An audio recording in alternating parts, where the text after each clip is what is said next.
अस्सलाम वालेकुम दोस्तों, कैसे हो? मुझे उम्मीद है कि आप सभी सही होंगे। न्यू अपडेट के साथ मैं आपके सामने फिर हाजिर हो चुके हैं। अगर आप कुवैत में रहते हैं या कुवैत की खबरों से हमेशा के लिए अपडेट रहना चाहते हैं तो ये वीडियो आप शुरू से लेकर आखिर तक देख सकते हैं। इस वीडियो के अंदर मैं आपको कुछ इंपॉर्टेंट जो है इन्फॉर्मेशन देने वाला हूँ और आप लोगों को बताने वाला हूँ कुवैत की कुछ बड़ी खबरें जो कि आपको जान लेना ज़रूरी है। फ़्लाइट के हवाले से भी है और भी कुछ बड़ी अपडेट हैं जो इलेक्शन के हवाले से है और मिनिस्ट्री ऑफ इंटीरियर की तरफ से कुछ बड़ी अपडेट दी गई है। तो चलिए बिना देरी किए वीडियो शुरू करते हैं, लेकिन उससे पहले मैं आपको बता देता हूँ, अगर आप हमारे चैनल पर पहली बार आए हैं तो चैनल को सब्सक्राइब करें और साथ ही साथ बेल आइकन ज़रूर प्रेस कर दें ताकि हमेशा आपको इसी तरीके की अपडेट मिलती रहे और आप हमेशा हमारे साथ में जुड़े रहें।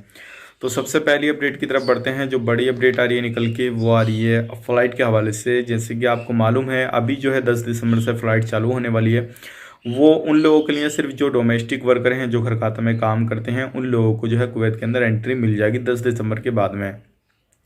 लेकिन अभी जो इलेक्शन है, अगले महीने इलेक्शन होने वाले हैं 5 दिसंबर को, और इसमें जो है अभी 1 वीक का जो है टाइम लग जाएगा और उसके बाद में जो है अब मीटिंग होगी कुवैत के अंदर जिसमें कि नॉर्मल फ़्लाइट जो है उसके हवाले से बात की जाएगी। अलग अलग कंपनियां जो है Airways, Kuwait Airways, Jazeera Airways और भी अलग अलग कंपनियां जो उसमें बैठेंगी, शामिल होंगी और उसमें पूरी बात की जाएगी। जो क्या नॉर्मल फ़्लाइट को लेकर बात की जाएगी सभी कंट्रियों के लिए, और जो पीसीआर टेस्ट वगैरह, जो भी क्वारंटीन का ख़र्चा वगैरह और जो टिकट का ख़र्चा वगैरह, वो सारी चीज़ के बारे में बात की जाएगी। लेकिन अभी जो रिपोर्ट के मुताबिक अपडेट आ रही है निकल के, हालांकि ये बताया जा रहा है जितने भी लोग अदर वीज़ा पे जो है, कोई सा भी वीज़ा हो, कोई सी भी कंट्री से आना चाहते हैं, तो उनका जो खर्चा है वो 600 से 700 KD रहेगा।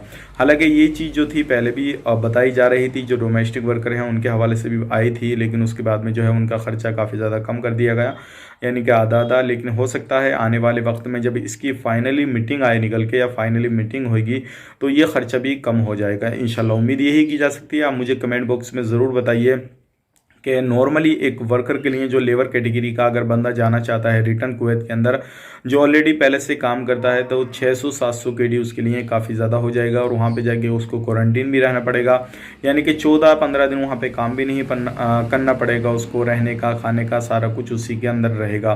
तो ये खर्चा सही रहेगा या गलत रहेगा, आप मुझे कमेंट बॉक्स में बता सकते हैं। तो ये अपडेट सोचेगा आप लोगों तक शेयर की जाए। अगले जैसे ही नेक्स्ट वीक में, जो अगले वीक में जो है, अब जैसे ही मीटिंग वगैरह की जाएगी इलेक्शन के बाद में, या इलेक्शन के थोड़े बहुत दिन बाद में, या डोमेस्टिक वर्कर को बुलाने के बाद में, तो हम ज़रूर आपको अपडेट करेंगे। अगर आप डोमेस्टिक वर्कर हैं, घर खाता में काम करते हैं, कुवैत में जाना चाहते हैं, तो आप बिल्कुल अपनी तैयारी बना के रखें। जैसे ही कुवैत सरकार इसका ऐलान करती है 10 दिसंबर के बाद में फ़्लाइट को चालू करती है, तो आप लोगों की वापसी हो जाएगी। लेकिन शर्त यह है आपके पास में वैलिड जो है इकामा होना चाहिए। अगर एक्सपायर हो चुका है तो अपने कफिल को बोल के उसको रिन्यूअल करा लीजिए ताकि आपकी कोई भी परेशानी का आपको सामना ना करना पड़े। अब बढ़ते हैं अगली अपडेट की तरफ। जो अगली अपडेट आ रही है मिनिस्ट्री ऑफ इंटीरियर की तरफ से आ रही है। कुछ टैक्स मैसेज वगैरह और जो डाटा वगैरह होता है, अब एक इस तरीके का पोर्टल लॉन्च किया जा रहा है। जो मोबाइल ID है उसके अंदर भी आपको जो रजिस्ट्रेशन वगैरह करना होगा, जिसमें कि वो सारी चीज़ें भरेंगे तो कुछ आपको सुविधाएं मिल जाएंगी। इसके हवाले से हम आपको बाद में भी कुछ डिटेल्स बताएंगे। जो सारी चीज़ जो है क्लियर तरीके से इसके बारे में न्यूज़ आ जाएगी तो हम ज़रूर आपको बताएंगे। आप हमें ये इसके बारे में भी जानना चाहते हैं तो कमेंट बॉक्स में ज़रूर बताइए। इंशाल्लाह आपको हम पूरी डिटेल्स के लिए पूरी डिटेल्स में एक वीडियो ज़रूर बना के देंगे। अगली अपडेट की तरफ बढ़ते हैं। अगली अपडेट जो आ रही है निकल के, वंदे भारत मिशन के तहत अलग अलग कंट्रियों से जो है इंडिया के अंदर फ़्लाइटें आ रही हैं। एयर बबल एग्रीमेंट के तहत भी जो है फ़्लाइटें चल रही हैं और अब जल्दी ही जो है वो कतर का वीज़ा भी जो है चालू होने वाला है। तो अगर आप किसी भी तरीके से, अगर किसी कंट्री से आना चाहते हैं या कुवैत या किसी अदर कंट्री में जाना चाहते हैं, तो एयर बबल एग्रीमेंट के तहत आप देख लीजिए कौन कौन सी कंट्री को जो है इंडिया ने वो एग्रीमेंट कर रखा है, तो आप उसके तहत जा सकते हैं। और वंदे भारत मिशन के तहत किसी भी कंट्री से आप इंडिया के अंदर एंट्री कर सकते हैं। लेकिन शर्त वही है, आपको जो भी रूल रेगुलेशन इंडिया सरकार ने बनाए हैं वो सारे आपको फॉलो करने रहेंगे। अदर सरकारों ने, जो अदर कंट्री में आप जाएंगे वहाँ पे जो बनाए गए हैं वो सारे आपको फॉलो करने रहेंगे। अगर किसी भी तरीके से आप कोई भी रूल रेगुलेशन फॉलो नहीं करते हैं, आप किसी भी तरीके से नज़रअंदाज करते हैं चीज़ों को, तो आपको कभी भी वहाँ पे निकलने नहीं दिया जाएगा और आपको परेशानी आ सकती है। बढ़ते हैं अगली अपडेट की तरफ।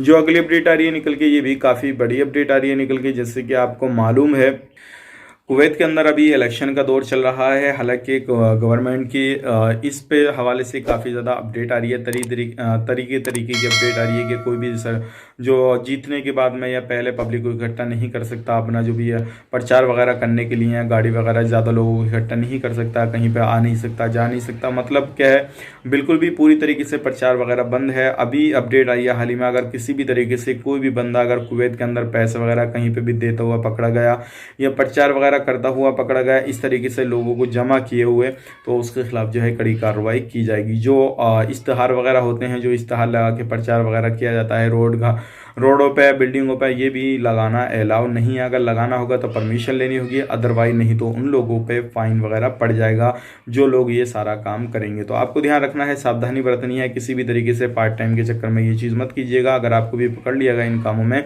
तो आपको परेशानी हो सकती है। तो ये थी आज की लेटेस्ट अपडेट, सोचेगा आप लोगों तक शेयर की जाए। अब बढ़ते हैं अगली अपडेट की तरफ। जो अगली अपडेट है ये निकल के वो भी काफ़ी बड़ी है और ये भी आपको जान लेना ज़रूरी है। काफ़ी सारे लोग कुवैत के अंदर ऐसे हैं जो कि इलीगल तरीके से हैं, लेकिन उन लोगों का कहना है हमारे पास में वाइट पासपोर्ट है, तो क्या हम जा सकते हैं दिसंबर के महीने में या नहीं जा सकते हैं। उसको जो डेट है वो एक्सपायरी ना हो पाई है, तो हमें क्या करना रहेगा। तो मैं आपको बता देता हूं, अगर आपके पास में वाइट पासपोर्ट है और आप अपने देश वापस आना चाहते हैं तो बिल्कुल इंडियन एम्बेसी से आप कांटेक्ट करें। उसके बाद में आपको कुछ नहीं करना होगा, जो भी जुर्माना वगैरह आप पे रहेगा, जो भी फाइन वगैरह आपको देना होगा वो वहाँ पे देंगे। उसके बाद में आप कुवैत को छोड़ सकते हैं, कोई परेशानी वाली बात नहीं आएगी। अगर वहाँ पे आप कंटिन्यू करना चाहते हैं किसी भी तरीके से, वहाँ पे आपको रहना है कुवैत के अंदर, तो अपना वीज़ा और अपना इकामा वगैरह रिन्यूएबल कराइएगा। जुर्माना आपको भरना रहेगा, प्लस वो चीज़ आपकी हो जाएंगी। तो ये भी एक ऑफर आपके लिए अच्छा है। मेरी राय यही रहेगी, अगर आप कहीं पे भी जाते हैं और अगर कुवैत को छोड़ते हैं, किसी दूसरी कंट्री में जाएंगे, अपने देश वापस आएंगे, तो अभी आने के बाद में सिर्फ आपको परेशानी ही मिलेगी, क्योंकि अभी कहीं पे भी कहीं से कहीं तक रोज़गार नहीं है, लोग भटक रहे हैं। तो आप अपना काम वहीं पे जमाइएगा और वहीं पे जो अपने कंटिन्यू करते रहिएगा, और जो भी पैसा है, जो भी गेडी हैं आपके पास में, उनको जोड़ने के बाद जो है जैसे ही दिसंबर का महीना शुरू हो जाए तो उसमें जो है छूट का फुल मौका लीजिएगा, ताकि आप वहाँ पे कंटिन्यू काम कर सकें और लगभग 5-6 महीने के बाद में अपना काम करें, पैसा कमाएं, उसके बाद में छुट्टी आएँ फिर जाएं। इस तरीके से अपना कंटिन्यूस ज़िंदगी को निकाल सकते हैं। तो मेरी राय यही है। आपकी क्या राय है मुझे कमेंट बॉक्स में ज़रूर बताइएगा। अब बढ़ते हैं, काफ़ी सारे लोग इससे ही रिलेटेड क्वेश्चन करते हैं कि हमारे पास में इतना पैसा नहीं आए होगा तो हम कैसे जा नहीं पाएंगे या फिर हमें बंद कर दिया जाएगा। तो मैं आपको बता देता हूं, अगर आपके पास में पैसा नहीं होगा तो इस मौके पे आपको छोड़ा नहीं जाएगा, यानी कि आपको वहां से एंट्री किसी भी सूरत में नहीं मिलेगी। आपको किसी भी तरीके से इंतज़ाम करना, घर से मंगवाना या कुछ भी करना है, तभी आपको वहाँ से निकाला जा सकता है। अदरवाइज अगर इस छूट के मौके पर नहीं आते हैं तो बाद में भी आते हैं, तो कुवैत सरकार का ये कहना है जो लोग इस छूट का मौका नहीं लेंगे या मौके का फ़ायदा नहीं उठाएंगे, तो उन लोगों के खिलाफ जो है बाद में बड़ी कार्रवाई की जाएगी और सख्त उन पे ज़्यादा सख्ती कर दी जाएगी, और जुर्माना वगैरह भी उनका हो सकता है कुछ उसमें भी आगे बढ़ा दिया जाए, और उनकी जो जेल वगैरह की जो कैद है वो भी बढ़ा दी जाए। तो ये थी आज की लेटेस्ट अपडेट, सोचेगा आप लोगों तक पहुँचाना ज़रूरी है। उम्मीद करता हूँ वीडियो पसंद आएगा, पसंद आए तो लाइक करें, शेयर करें। चैनल पर पहली बार आए हैं तो चैनल को सब्सक्राइब जरूर करें, ताकि हमेशा आपको इसी तरीके की लेटेस्ट अपडेट मिलती रहे और आप हमेशा हमारे साथ में जुड़े रहें। तो चलिए फिर मिलेंगे किसी नए वीडियो में, तब तक के लिए आप अपना ख्याल रखें, अपनी फैमिली वालों का ख्याल रखें। Take care, bye bye.